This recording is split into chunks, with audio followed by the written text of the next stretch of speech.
नमस्कार। मैं डॉक्टर दिनेश चारण बीए प्रथम वर्ष के हिंदी साहित्य के द्वितीय प्रश्न पत्र में आप सभी का स्वागत करता हूं। द्वितीय प्रश्न पत्र में हम सुशील कुमार सिंह का नाटक अलग आज़ादी की पढ़ रहे थे। अभी तक हमने इस नाटक में 3 दृश्य पढ़े हैं। आज कुछ छोटे छोटे दृश्य और पढ़ेंगे। चौथा, पाँचवा, छठा, सातवां, आठवां और 9वां दृश्य। आइए हम शुरुआत करते हैं दृश्य 4 से। दृश्य 4, स्लाइड प्रोजेक्टर से साइक पर कुछ कैप्शन एवं चित्र। सन 1600 ईस्वी कैप्शन। 2, लंदन का चित्र। 3, ईस्ट इंडिया कंपनी की स्थापना कैप्शन अथवा लेखिका ही अपने निर्धारित स्थान से लेखिका ऊंचे स्वर में। सन 1600 ईस्वी लंदन ईस्ट इंडिया कंपनी की स्थापना। अंधकार। ईस्ट इंडिया कंपनी के बोर्ड ऑफ डायरेक्टर्स की मीटिंग। मंच आलोकित होने पर सभी हाथ ऊंचे कर जाम टकराते हैं। सभी for the health, wealth and prosperity of our company, cheers cheers cheers. Director 1, thanks god, महारानी एलिजाबेथ ने हमारे सभी प्रस्तावों को मानकर इंडिया में बिजनेस करने के लिए ईस्ट इंडिया कंपनी बनाने का परमिशन दे दिया। डायरेक्टर 2, परमिशन तो मिलना ही था, आखिर हम मुनाफा भी तो कमा कर देंगे। डायरेक्टर 3, और रिस्क भी उठाएंगे। डायरेक्टर 4, बिल्कुल ठीक, अपने मुल्क और फैमिली से हज़ारों मील दूर समुद्र के खतरों को झेलते हुए बिजनेस के लिए जाएंगे, सोना लाएंगे। डायरेक्टर 5, फिर हमारा कंपटीशन भी तो उन हरामजादे पुर्तगालियों से हैं जो पहले ही वहाँ जम गए हैं। डायरेक्टर 6, मैंने तो महारानी से साफ साफ कह दिया था, कंपनी में हमें अपने ही जैसे एडवेंचर्स लोगों की ज़रूरत है जो लूट मार, धोखाधड़ी, बेईमानी और ज़रूरत पड़ने पर कत्लेआम भी कर सके। Director 1, yes you are right, शरीफ लोगों का क्या हम अचार डालेंगे। डायरेक्टर 2, शराफत, नैतिकता, मानवता, भाईचारा, these are all bogus words, we should be practical. Director 3, company के हिस्सेदारों को अगर शक भी हो गया कि हमने एक भी शरीफ या ईमानदार आदमी रखा है तो वह अपने शेयर वापस ले लेंगे। डायरेक्टर 4, सीने पर क्रॉस बनाते हुए, थैंक्स गॉड, अब सब कुछ ठीक हो गया। डायरेक्टर 5, डोंट वरी, बहुत जल्दी हम हिंदुस्तान पर छा जाएंगे, हिंदुस्तान हमारा होगा। सभी खुशी से चिल्लाते हैं ही, नशे में धुत उछलते कूदते नाचने लगते हैं और गाते हैं, हिंदुस्तान हमारा होगा वह दिन दूर नहीं, दौलत का बंटवारा होगा वह दिन दूर नहीं, टांग पसारे हम सोएंगे फिर सोने की सेज पर, सोना चांदी हीरा मोती होगा अपनी जेब में, बच्चा बच्चा दास बनेगा दासी नारी होगी, लूट मार का खेल करेंगे मौज हमारी होगी, भोगेंगे हम उसकी दौलत वह दिन दूर नहीं, और दौलत का बंटवारा होगा वह दिन दूर नहीं, हिंदुस्तान हमारा होगा वह दिन दूर नहीं। क्रमशः मंच पर अंधकार छा जाता है। ये एक दृश्य दिखाया है लेखक ने यहाँ कि किस प्रकार से कंपनी के डायरेक्टर्स की जो मीटिंग होती है और उस मीटिंग में वो लोग महारानी से, जो ब्रिटेन की महारानी है, उससे ये आज्ञा ले लेते हैं, उससे परमिशन ले लेते हैं कि वो भारत में व्यापार करें। दृश्य 5, लेखिका प्रकाश में उभरते हैं। लेखिका दर्शकों से, सन 1608 में पहला अंग्रेज़ी जहाज़ हिंदुस्तान पहुंचा। साइक पर उमड़ते घुमड़ते समुद्र की लहरें। अंग्रेज़ी जहाज़ हेक्टर का छाया चित्र एक छोटे धब्बे से विकसित होकर विशाल होता जाता है। पृष्ठभूमि से उपयुक्त ध्वनि प्रभाव। इस जहाज़ का नाम हेक्टर था। हेक्टर प्राचीन यूनान के योद्धा का नाम था जिसका अंग्रेजी में अर्थ है अकड़बाज या झगड़ालू। जहाज़ का कप्तान हॉकिंस पहला अंग्रेज़ था जिसने समुद्र के रास्ते आकर भारत की भूमि पर कदम रखा था। जहाज़ सूरत के बंदरगाह में आकर लगा जो उस समय भारतीय व्यापार का एक प्रमुख केंद्र था। उस समय भारत में मुग़ल सम्राट जहांगीर का शासन था। कप्तान हॉकिंस ने आगरा में मुग़ल साम्राज्य से भेंट की। मंच पर अंधकार। ये दृश्य जो पांचवा था, इसमें अंग्रेज़ों का जहाज़ जिसका नाम हेक्टर था वो भारत आता है और सूरत के बंदरगाह पे आके रुकता है। और इस जहाज़ का कैप्टन था कप्तान हॉकिंस। और ये हॉकिंस मुग़ल सम्राट जहांगीर जो समय आगरा में मौजूद थे उनसे जा कर के वहाँ पर मिला। अगला है दृश्य 6। जहांगीर का दरबार। कप्तान हॉकिंस दोजानू होकर बादशाह की कदमबोशी कर रहा है। दोजानू हो सलाम करना। कप्तान हॉकिंस। हिंदुस्तान के बादशाह को ईस्ट इंडिया कंपनी की ओर से कप्तान हॉकिंस का सलाम। जहांगीर खुश आमदीद, खुश आमदीद। हिंदुस्तान की सरज़मीन आपका इस्तकबाल करती है। कप्तान हॉकिंस। शुक्रिया बादशाह सलामत जहाँ पनाह। इंग्लैंड के बादशाह जेम्स ने आपकी सेहत, आपकी हुकूमत और आपके मुल्क की बेहतरी के लिए दुआएं की हैं। जहांगीर। मैं आपके बादशाह का शुक्रगुज़ार हूँ। कप्तान हॉकिंस। आलीज़ा, हमारे बादशाह ने आपकी खिदमत में कुछ तोहफ़े भेजे हैं। कंपनी के खादिम बड़े बड़े थालों में तोहफ़े लाकर बादशाह के कदमों में रखते हैं। और ये ख़त भी आपके लिए हैं। ख़त आगे बढ़ाता है। जहांगीर वज़ीर से। वज़ीर आज़म, ज़रा देखिए तो इंग्लिस्तान के बादशाह ने हमारे लिए क्या पैगाम भेजा है। वज़ीर ख़त लेकर पढ़ता है। वज़ीर। हिंदुस्तान के अजीम बादशाह, आपके मुल्क की खुशहाली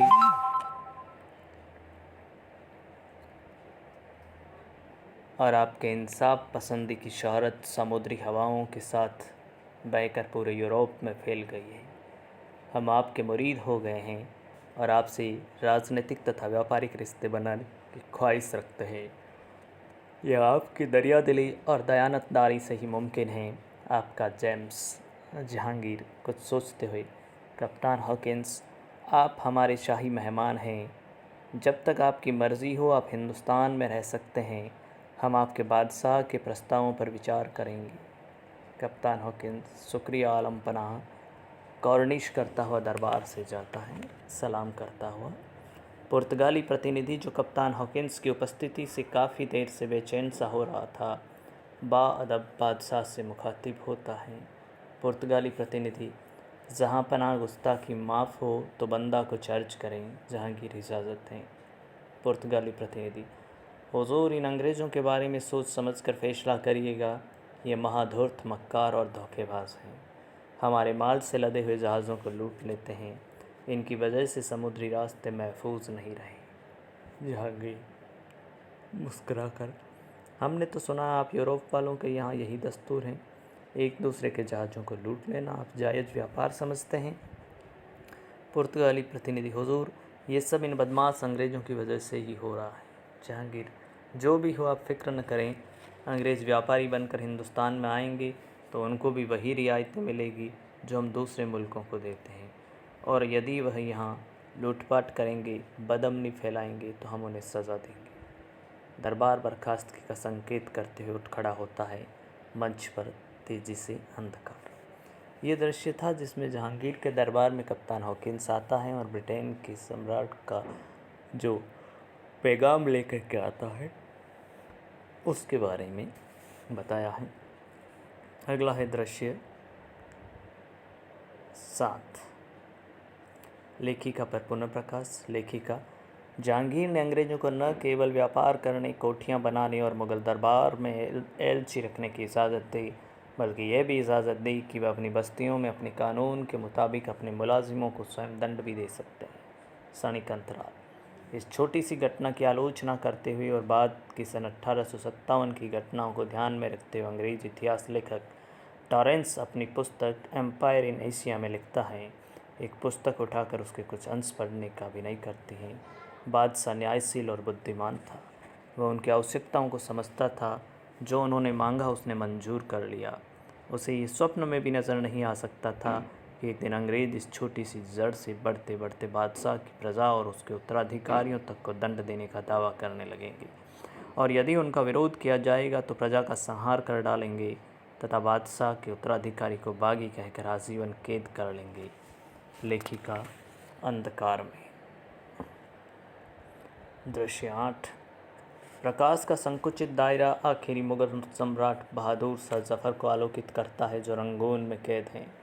बहादुर सा जफ़र शोकपूर्ण मुद्रा में आंखें बंद किए गुनगुना रहे हैं। कितना है बदनसीब जफ़र दफन के लिए, 2 गज ज़मीन भी न मिली कोई यार में। प्रकाश लुप्त हो जाता है, इसके साथ साथ बादशाह भी अंधेरे में गुम हो जाता है। कुछ पल उसके स्वर वातावरण को गमगीन बनाते हैं, फिर सब कुछ शांत। यहाँ तक लेखक ने इन दृश्यों में ये बताने की कोशिश की कैसे मुग़ल दरबार में अंग्रेज़ आते हैं और वहाँ से स्वीकृति लेकर के अंत में इतने हावी हो जाते हैं कि अंतिम मुग़ल सम्राट बहादुर शाह जफ़र को नज़रबंद कर देते हैं, कैद कर देते हैं और उसे रंगून भेज देते हैं। ये सारा इन दृश्यों में उसने बताया है। अगला दृश्य है दृश्य 9। मंच पर पुनः आलोकित होने पर विदूषक अफसोस प्रकट करते हुए सिर हिलाता नजर आता है। गायक गायिका भी मुँह लटकाए बैठे हैं। विदूषक 2 गज ज़मीन भी न मिली दफन के लिए कितना है। निर्देशक भागता हुआ मंच पर आता है। निर्देशक अरे अरे ये क्या कर रहे हो। विदूषक अफसोस मना रहा हूँ। निर्देशक किस बात का। विदूषक बिफर कर महाशय आपने कहा था आज़ादी की लड़ाई का नाटक होगा और आप पता नहीं क्या ईरान तुरान बताने लगे। गायक हाँ साहब मैंने तो सोचा था आज़ादी के तराने होंगे। गायिका क्रांति के दीवाने होंगे। गायक वतन पर मर मिटने वाले परवाने होंगे। निर्देशक हाँ हाँ वह तो होगा ही, लेकिन लेखिका जैसे किताबों का बोझ संभालने का अभिनय करती हुई मंच पर आती है। लेखिका अरे डायरेक्टर भाई आप यहाँ पर हैं और मैं आपको। निर्देशक झुंझला कर अरे देवी जी मैंने पहले ही आपसे कहा था ज़्यादा डिटेल में मत जाओ। लेखिका लेकिन ये तो बताना ही पड़ेगा कि। विदूषक मजाक उड़ाते हुए अंग्रेज़ कब पैदा हुए, कब उन्होंने अपने पाँव का अंगूठा चूसा, कब उन्होंने हगीज़ पहने, कब उन्होंने। लेखिका जेब कर अरे अरे आप तो मजाक करने लगे विदूषक भाई। विदूषक देश में आकर मजाक की ऐसी की तैसी। आप क्या जनता को उल्लू समझती हैं।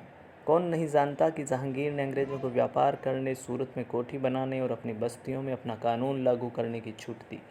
शाहजहाँ ने अपनी बेटी के इलाज के बदले पूरे बंगाल भर में अंग्रेज़ों के माल पर चुंगी माफ़ की, कोठियाँ बनाने और उनके जहाज़ों को हुगली तक आने की इजाज़त दी।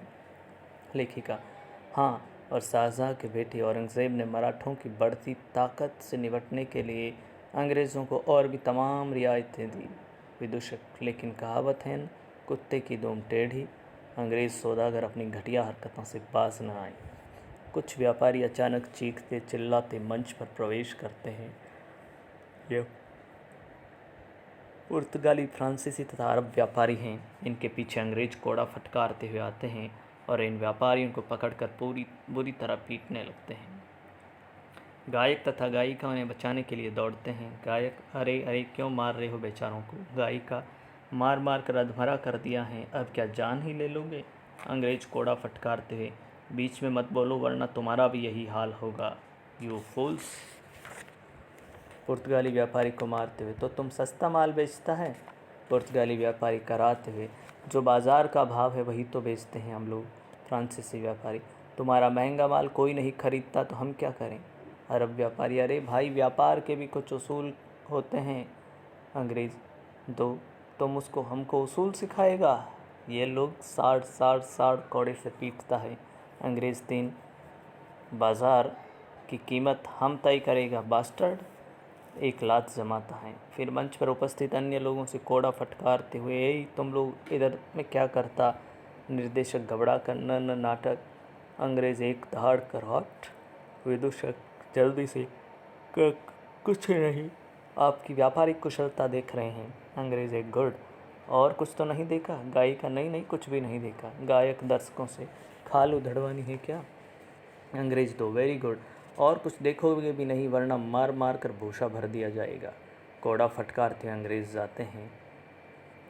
विदूषक मुँह बनाकर हूँ भूसा भर दिया जाएगा। गायक जैसे इनके बाप की हुकूमत है। गायिका मार खाकर ज़मीन पर पड़े व्यापारियों से। गायिका अरे क्या मुर्दों की तरह पड़े हो, चलो हिंदुस्तान के बादशाह औरंगज़ेब से शिकायत करते हैं। व्यापारी गिरते पड़ते कराते हुए गायक गायिका तथा विदूषक के साथ चल देते हैं। लेखिका तथा निर्देशक विचार विमर्श करते हुए नेपथ्य में प्रकाश व्यवस्था बदलती हैं। औरंगजेब तख्त पर आसीन हो चुका है, साथ ही वज़ीर और कुछ एक दरबारी भी नजर आते हैं। गायक गायिका तथा विदूषक व्यापारियों के झुंड के साथ जैसे दरबार में। गायक दुहाई है दुहाई है। गायिका दुहाई है सरकार दुहाई है, विदूषक मार मार के भूषा भर दिया आलमपना। औरंगजेब कौन हो तुम लोग? पुर्तगाली व्यापारी हम लोग सौदागर हैं हुजूर। फ्रांसीसी व्यापारी यहाँ तिजारत करने आए हैं। तिजारत कहते हैं व्यापार को। अरब व्यापारी लेकिन जालिम अंग्रेज़ों की वजह से अब तिजारत करना बहुत मुश्किल हो गया है। पुर्तगाली व्यापारी अंग्रेज़ हमारे माल से लदे जहाज़ लूट लेते हैं। फ्रांसीसी व्यापारी हमें महंगा माल बेचने के लिए मजबूर करते हैं। अरब व्यापारी कहते हैं बाज़ार की कीमतें वह तय करेंगे। पुर्तगाली व्यापारी जो उनकी बात नहीं मानता उसे सरेआम कोड़ों से पीट पीट कर मार डालते हैं। फ्रांसीसी व्यापारी या फिर अपनी कोठी में बंद करके भूखों मार देते हैं। अरब व्यापारी हमारा सदियों से जमा जमाया व्यापार चौपट हो रहा है। अंग्रेज़ों के जुल्म से हमें बचाइए परवरदिगार। औरंगजेब अंग्रेज़ सौदागरों की शिकायतें काफ़ी दिनों से हमारे पास आ रही हैं। इनकी गुस्ताखियाँ अब हम और बर्दाश्त नहीं करेंगे। अंग्रेज़ों की सभी कोठियाँ जब्त कर ली जाए और उन्हें हिंदुस्तान से बाहर निकाल दिया जाए। मंच पर तेज़ी से अंधकार फैल गया। इस दृश्य तक हमने देखा कि किस प्रकार अंग्रेज़ों का राज्य भारत में स्थापित होने की वो व्यापार करने आए और किस प्रकार अपनी हुकूमत यहाँ जमाने लगे। ऐतिहासिक पृष्ठभूमि के साथ ये कुछ दृश्य यहाँ पर लेखक ने बताने की कोशिश की है। आज की कक्षा में इतना ही। अगले दृश्य हम फिर आगे की कक्षा में पढ़ेंगे। इनमें अगर कुछ समझ नहीं आया तो आप पुनः मुझसे पूछ सकते हैं। धन्यवाद।